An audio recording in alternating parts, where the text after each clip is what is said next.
Chris. Pretty frustrating first 45, but very strong second half from the boys. Yeah, look, it was. I just said to the guys after the game, that's the third game in a row where we've had a poor first half, and it's something we need to look at and need to rectify. But the second half, I thought we dominated. I thought we kept control of the ball once the first goal went in. The floodgates open. I thought we could have had another 4 or 5. Some good saves and clearance off the line and that. So happy with the second half. I thought they started to keep the football on the deck and knock it to feet a lot more than what we're doing in the first half. What is it behind the slow starts to the games? Have you been able to kind of pinpoint why you've been so sluggish? I'll be honest with you, I can't put my finger on. I really don't know.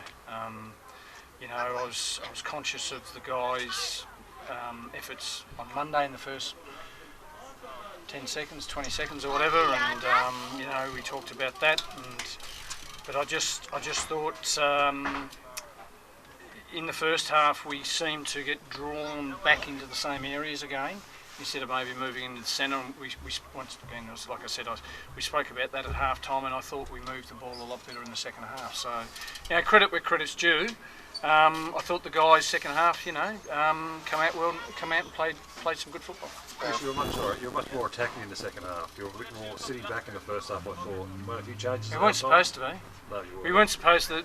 We were supposed to take the game to them. I don't necessarily. I think I made a mistake last week trying to sit back maybe too much against South, maybe too much respect. So this week wasn't about that. I personally felt that they didn't follow my instructions in the first half.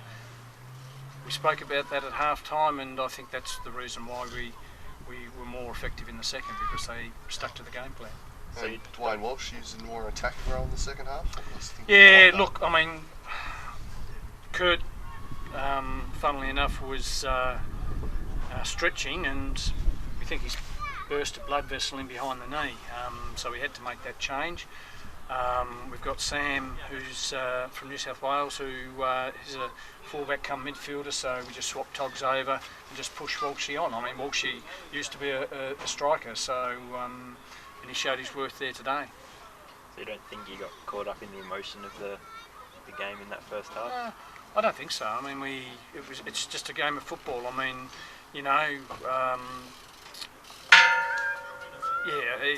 I certainly don't. I didn't, and I don't think the players did either. I just think it's a matter of the players listening and executing the game plan. And his first touch when he came on was virtually made a goal. Yeah, he did. Yeah, played he well. did. Look, he's quick, he's nippy, and he's very mindful. Once again, he's another player that's mindful of what's around him.